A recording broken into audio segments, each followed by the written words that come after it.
अथ कृष्णयजुर्वेदीय विश्वकर्म सूक्तम्।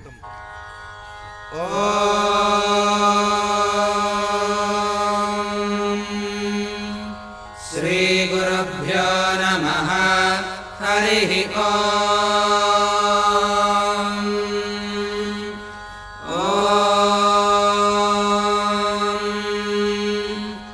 य इमा विश्वा भुवनानि जुह्वदृशिर्होतानि शसादापितानः स आशिषा द्रविणमिच्छमानः परमच्छदो वर आविवेश विश्वकर्मा मनसा यद्विहाय धाता विधाता परमोदसन्द्रक तेषामिष्टानि समिषा वदन्ति यत्र सप्तर्षीः पर एकमाहुः यो नः पिता जनिता यो विधाता यो नः सतो अभ्यासजजाना यो देवानां नामधा